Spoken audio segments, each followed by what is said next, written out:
شہباز گل کہتے ہیں کہ میں نے جو بیان دیا میرا نہیں خیال کہ پارٹی پالیسی سے مختلف ہے. اب اصل حقیقت ہے کیا؟ کیوں فوج میں اتنا سخت غصہ ہے؟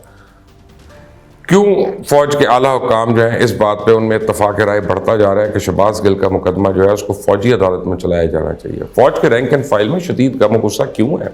اور کیوں یہ جذبات بڑھتے جا رہے ہیں کہ شہباز گل پر آرمی طرز کا کورٹ مارشل ہو یا آرمی کورٹس میں اس کا مقدمہ چلایا جائے؟ تو سوال یہ پیدا ہوتا ہے کہ کیا شہباز گل پر آرمی کورٹ میں مقدمہ چلانے کے لیے کوئی مواد موجود ہے؟ پاکستان آرمی ایکٹ 31 ڈیلٹا یا 31 ڈی کے مطابق مسلح افواج کے رینک اینڈ فائل میں بغاوت اور بغاوت کو بھڑکانے پر، ان سے قیادت کی نافرمانی پر بڑی سخت سزا ہے، اور اگر میں غلط نہیں تو شاید سزائے موت ہے، اور اس کی کوئی اپیل بھی نہیں ہے. اور اگر آپ بغاوت کے مفہوم پہ نظر ڈالیں تو بغاوت کا مطلب ہے اجتماعی انسبارڈینیشن، دو یا اس سے زیادہ افراد کا مل کر مزاحمت کرنا یا دوسروں کو فوجی اتھارٹی کے خلاف مزاحمت پہ آمادہ کرنا. تو شہباز گل نے واضح طور پر فوج کے رینک اینڈ فائل میں تفرقہ انگیز خیالات کے بیج بونے اور سیاست کرنے کی کوشش کی، اور کہا کہ نہ صرف لانس نائک سے لے کے بریگیڈیئر تک بلکہ ان کے خاندان بھی پی ٹی آئی کے ساتھ ہیں، اور تو اور کس رینک نے کس رینک کی بات نہیں ماننی وہ بھی کہہ دیا. تقسیم پیدا کرنے کی کوشش کی، ساتھ میں یہ بھی کہہ دیا کہ 95% فوج جو ہے وہ تحریک انصاف کے ساتھ ہے. یہ بذات خود فوج کے اندر سیاسی تقسیم پیدا کرنے کے مترادف ہے. شہباز گل نے حکام کی بات نہ ماننے کے لیے رینک اینڈ فائل ہی نہیں بتائے بلکہ افسران کو نتائج کی دھمکی بھی دے دی کہ ہم اقتدار میں آتے ہی ایکشن لیں گے، بلکہ کہا کہ آپ کی حب الوطنی پر سوال اٹھائے جائیں گے اور کیا آپ غدار قرار دیے جانے والے ہیں. کہتا ہے کہ اگر آپ نے اس حکومت کے خلاف بغاوت نہیں کریں گے تو ہم خدا نہ خواستہ امریکہ یا ہندوستان کی کالونی بن جائیں گے. وہ اللہ معاف کرے بھائی، چلو امریکہ تو ایک سپر پاور ہے، اگر تم کہتے ہو کہ وہ زور زبردستی کرتا رہتا ہے، چاہے آئی ایم ایف کے ذریعے، چاہے ورلڈ بینک کے ذریعے، فاٹف کے ذریعے، کبھی سعودی عربیہ کے ذریعے، اور لیکن بھارت کی کیا اوقات ہے بھائی؟ اسے تو ہم نے 70 سال سے نتھ ڈال کے رکھی ہوئی ہے، وہ کہاں سے آ گیا بیچ میں؟ اور یہ باتیں آئین کے آرٹیکل 17/2 کی بھی خلاف ورزی ہے کہ جہاں مسلح افواج یا سول سروسز کا کوئی افسر سیاسی جماعت کا رکن نہیں ہو سکتا یا کسی سیاسی جماعت سے وابستگی کا اعلان نہیں کر سکتا. تو اب ذرا شہباز گل کے الفاظ کو بہو آپ کو پڑھ کے سناتا ہوں. تھوڑا سناؤں گا، پورا تو میرے میں ہمت نہیں ہے، تاکہ مبالغہ آرائی کے امکانات کم ہو جائیں. کیا وقت فرماتے ہیں؟ کہتا ہے کہ ایک تو وجہ یہ ہے کہ فوج کے اندر جو ہمارا لانس نائک ہے، جو ہمارا حولدار ہے، جو ہمارا سپاہی ہے، جو ہمارا کپتان ہے، میجر ہے، کرنل ہے، بریگیڈیئر ہے، کیونکہ ان رینکس کے اوپر بڑی محبت ہے. پاکستان تحریک انصاف کے ایجنڈا کے لیے ان رینکس کی جو فیملیز ہیں وہ پاکستان تحریک انصاف نہیں، اصل میں پاکستان کے لیے محبت رکھتی ہیں. ان کو جو ایجنڈا پاکستان کے لیے چاہیے وہ پاکستان تحریک انصاف دیتی ہے. اور یہی نہیں، شہباز گل نے فوج کی اعلیٰ قیادت پہ اپنے ہی شہیدوں کا سودا کرنے کا بھی الزام لگا ڈالا اور کہہ دیا کہ آپ کا بھی یہ اپنا ملک ہے. آپ کیا کر رہے ہیں؟ آپ اپنے ادارے کے شہیدوں کے خلاف اپنے ہی ملک کے شہیدوں کو فیڈ کر رہے ہیں. اور ساتھ میں اس نے بیوروکریسی کو بھی نہ صرف بغاوت کے لپسایا بلکہ انہیں تحریک انصاف کا ساتھ نہ دینے کی صورت میں سنگین ترین نتائج کی دھمکیاں دے ڈالیں. اس کا کہنا تھا اس لیے میں نے جتنی بھی بیوروکریسی کے اندر افسران موجود ہیں ان میں سے یہ التماس کروں گا کہ آپ صرف اپنی نوکری بچانے کے لیے نہ ہی ایسے جعلی چور حکومت اور نہ ہی ان کا اعلی کار بنے، کیونکہ ہم ہر چیز پہ نظر رکھتے ہیں. اور ایسے تمام لوگ جو اس برے کام میں ملوث ہیں انشاءاللہ قانونی طور پہ ان کا احتساب کیا جائے گا. اور یہ ایک بڑا ایجنڈا ہے، اور اس کے ساتھ ہی سب سے سنگین فکر ہے جس میں اس نے سر عام اپنے افسران سے بغاوت کی طرف اشارہ کیا اور کہا کہ جو صرف اس لیے یہ گن ڈال رہے ہیں کہ ہم تو حکم کے پابند ہیں، لیکن آپ کا کانشنس وہ بھی تو ہے. آپ نے امر بالمعروف بھی پڑھا ہوگا، آپ نے محمد صلی اللہ علیہ وسلم کے امتی بھی ہیں، آپ قائد اعظم محمد علی جناح کے بنائے ہوئے پاکستان کے شہری ہیں، تو آپ کو حکم ملا ہے.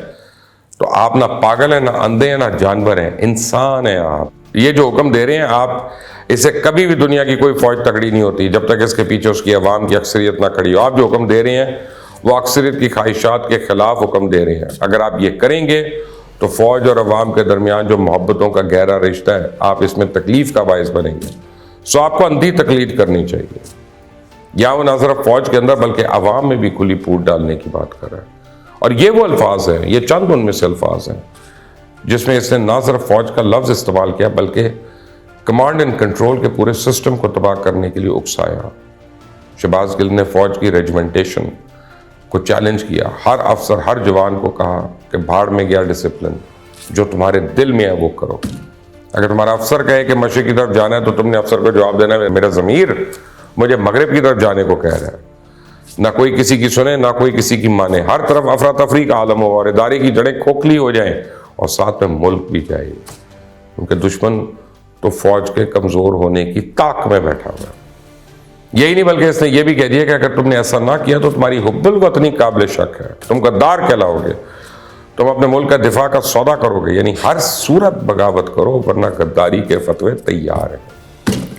شہباز گل کے الفاظ تھے کہ حکم مانتے ہیں، ہم یہ مانتے ہیں کہ جب بندہ نوکری کر رہا ہوتا ہے حکم ماننے پڑتے ہیں، لیکن آپ نے حکم مانتے ہوئے یہ ضرور دیکھنا ہے کہ آپ کی حب الوطنی تو کہیں لائن پر نہیں آ گئی، آپ غداری کے مرتکب تو نہیں ہو رہے، آپ ایک غیر آئینی غیر قانونی حکم تو نہیں مان رہے، آپ ایک ایسا حکم تو نہیں مان رہے جس کے حکم ماننے کی وجہ سے آپ اپنے ملک کے دفاع کو، ڈیفنس کو ہی کھوکھلا کر رہے ہیں۔ یہی نہیں بلکہ شہباز گل بیان دیتے ہیں اپنی اوقات بھی بھول گیا اور فوج کے کردار پہ سوال اٹھا دیا کہ صرف انہوں نے بندوقیں ٹینک سے ملک کا دفاع نہیں کرنا، کس نے کرنا ہے؟ یہ شہباز گل کے الفاظ سن لیں، میں آپ کو پڑھ کے سنا دیتا ہوں۔ دفاع صرف سرحدوں پہ جا کے آپ نے بندوقوں کے ساتھ نہیں کرنا، یہ 5th جنریشن وارفیئر ہے، اب ملکوں کو اندر سے توڑا جاتا ہے۔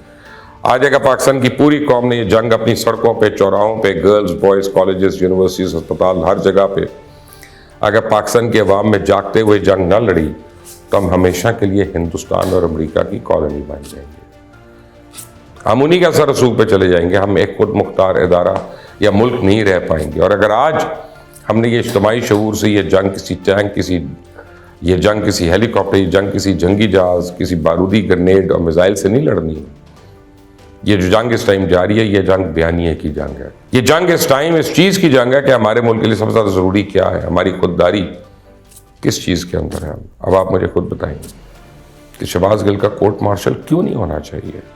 وہ ٹینکوں کی بجائے بیانیے سے اپنی فوج کو تباہ کرنے کی باتیں کر رہا ہے۔ اس کا بیانیہ فوج کی جڑیں کھوکھلی کرنے کی سازش نہیں ہے تو اور کیا ہے؟ اس نے فوج کو فوج کی پالیسی پہ چلنے کی بجائے تحریک انصاف کی پالیسی پہ چلنے کو اکسا ہے۔ یہ فوج کو 2 حصوں میں تقسیم کر کے ان میں سیاسی تقسیم پیدا کرنے کی کوشش کر رہا ہے۔ اس نے رینک اینڈ فائل سے لے کے سب کو بغاوت کرنے کی بات کی، کیونکہ 95% سے زیادہ فوج پی ٹی آئی کے ساتھ اس بات کی نفی کرتی ہے کہ پاکستانی فوج قومی فوج ہے، اور آرٹیکل 17(2) کسی بھی سیاسی وابستگی سے منع کرتا ہے۔ اب آپ مجھے بتائیں، جو بندہ سر عام اتنی سنگین باتیں کر رہا ہو اگر اس کو عبرت کا نشان نہ بنایا تو پھر فوج کے ڈسپلن کو تباہ ہونے سے کون بچائے گا؟ اس سے پہلے باغی کہلوانے والے جاوید ہاشمی کو 6 سال جیل میں رہنا پڑا، مشاہد اللہ کو بیان دینے پہ وزارت سے ہاتھ دھونا پڑا، پرویز رشید اس کا نشانہ بنے تو شہباز گل میں کیا ہے جو آج تک کوئی نہیں کر سکا؟ اس کے لیے سزا بھی جرم کے مطابق ہی ہونی چاہیے تاکہ ہمارے اپنوں کے بھیس میں چھپے دشمن اور بھیڑیے جو ہیں ان کو مزید چنگاریوں کی آگ دینے کی جرت ہی نہ ہو۔ پاکستان پائندہ باد۔ Until the next time, Allah Hafiz.